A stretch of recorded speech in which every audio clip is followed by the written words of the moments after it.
Hey guys, I'm back for chapter 14. This is my third time recording this video because there were audio issues with the first two recordings. So hopefully there's not with this one.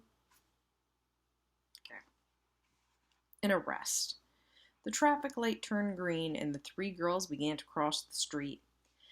Nancy made a point of staying in front of the two men who had said they were going to see that someone, presumably Joe Swenson, was arrested. Who are these men, she wondered. Detectives? Or are they in the employ of Raybould? If Mr. Swenson is innocent, he mustn't be sent to jail. Nancy immediately made up her mind that what she would do. Meet Honey's father if possible, show him the diary, and ask him to translate some of it. Then I'll decide what to do next, and whether or not to warn Mr. Swenson of his possibly being arrested. He and his family shouldn't have to suffer such disgrace if it's unwarranted. When the girls reached the opposite curb, Nancy took her friend's arms and whispered, "Come on, hurry, we have work to do." They ran to Nancy's car. Nancy handed the keys to George. Will you drive so I'll be free to hop out and get hold of Mr. Swenson the instant he comes to the gate? George took the wheel and they made record time to the factory. She parked in the first space beyond the front of the gate and left the engine running. "You girls watch for those men we overheard. I'll look for Joe Swenson," Nancy directed. As she spoke, the 4 o'clock whistle blew. "He'll be out any minute now," George exclaimed. Anxiously, the girls scanned the faces of the workmen as they came from the building. "Where is he?" Bess fretted. At that moment, Nancy caught sight of the inventor. She alighted and called his name. With a smile of friendly recognition, he came over to the car. "Jump in," Nancy invited, indicating the rear seat. "We'll give you a lift." "Why, thanks," the inventor returned gratefully. "I live on the south side. Another fellow and I share a room at the outskirts of town. I imagine it's out of your way." "Not at all," Nancy assured him with a worried glance up and down the street. So she's keeping an eye out for these guys that are like, "We're going to get that Joe Swenson." In her haste to leave the plant area, Nancy climbed in and almost pulled the man in after her. She asked George to press the button to roll up the convertible's top. "A man certainly appreciates a ride home after a hard day on his feet," Swenson remarked, leaning back against the cushion. "I'm not yet accustomed to standing 8 hours, but I'll be all right in a week or so. I'm glad to earn a little money by any means after being out of work for so long." As George drove down the street, Nancy said, "Mr. Swenson, the mystery about your lost letters has been solved." Quickly, she explained about the mail clerk who had been arrested. The inventor was shocked and shook his head sadly. "I'm glad he has been caught. What an unfortunate thing for him to do. He probably has a family. They'll have to suffer with him.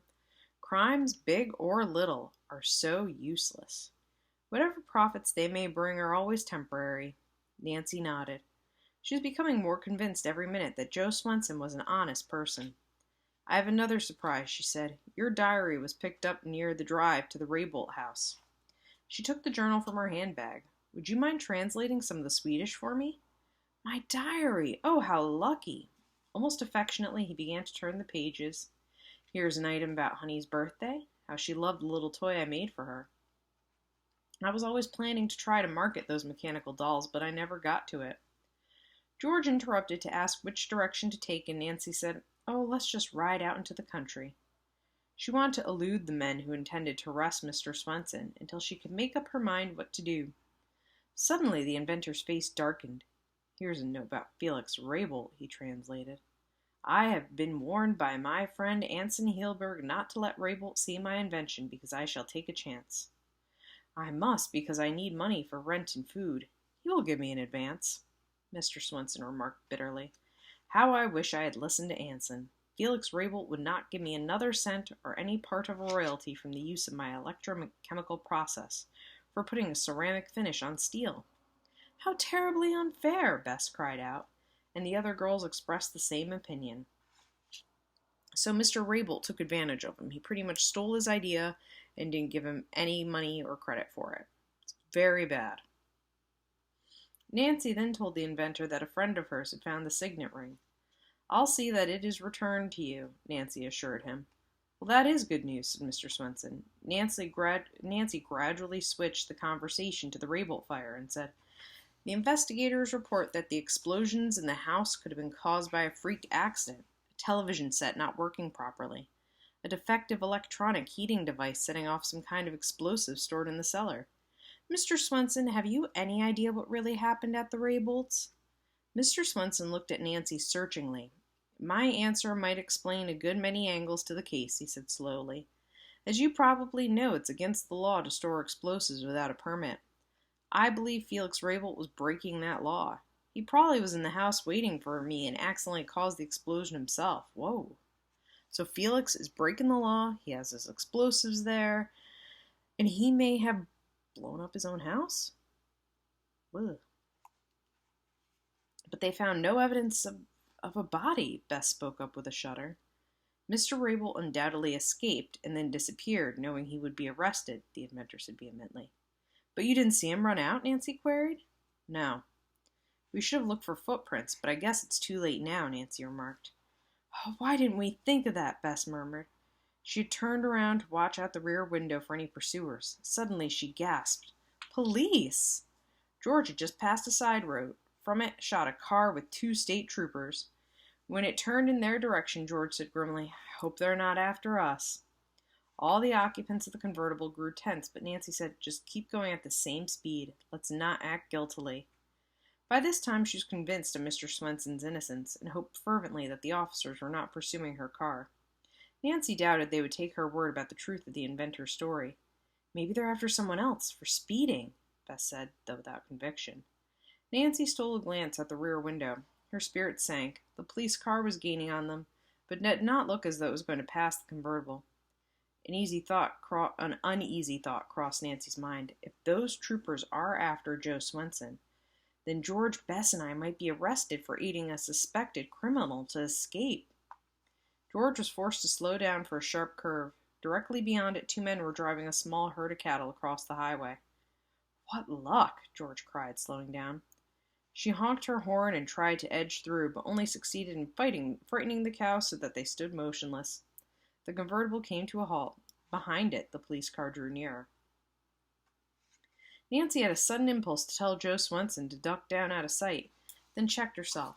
Such an action would indeed make the officer suspicious. Instead, she slipped the diary into her handbag. Nancy glanced at her companion. Mr. Swenson's face was grim. The police car pulled up alongside the convertible. Nancy's heart was in her throat, but she tried not to show any agitation. The 2 herdsmen had headed the cows off to the side of the road. Affecting nonchalance, George started to drive off, but a shout from the trooper's car stopped her. Hold on! One of the officers cried out. Pull over! They were following us, Bess groaned. Quickly, Nancy whispered to Joe Swenson, Don't worry, we'll stick by you. The officers had jumped out. They strode up to the convertible. We've had a call to pick up this car, said one while the other thrust his face through the open rear door window and peered intently at Mr. Swenson. This is the man, he declared. What do you mean? Nancy demanded coolly, with as much conviction as she could muster. Are you Joe Swenson? The trooper barked, ignoring Nancy's question. Yes. You are wanted by the Mapleton police for deliberately setting the Raybolt house on fire. So he's getting arrested because they think he did it. At this accusation, the girls gasped, and Joe Swenson blanched. Then a flush of anger mounted to his cheeks. What nonsense is this? You haven't a shred of proof. I don't know anything about the fire. You have the wrong man. Well, you can explain that at headquarters. You'll have to come along with us. The less trouble you make, the better it will go for you. One of the troopers flipped a pair of handcuffs from his pocket. Joe Swenson shrank back. Don't put them on, please. I'll come without any trouble. Okay, but don't try any funny stunts. Climb out and be quick about it. Just a minute, officer, Nancy interposed. Aren't you making a mistake? I feel sure Mr. Swenson isn't the man you're after. Please let him go free. I'll be responsible for his appearance in court. Joe Swenson added, I started working at Baylor Weston's factory just recently. I don't mind answering your questions, but if I'm detained in jail, I'll lose my job. Protest was useless. Joe Swenson gave Nancy a courageous, apologetic smile and alighted. You girls will have to come along too, the officer announced. Drive on ahead and not too fast. You have some explaining to do too. Don't try to get away.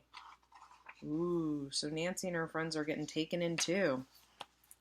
Oh boy. All right, so that is the end of this chapter. The next time we'll be on chapter 15. We're getting close to the end of the book, guys.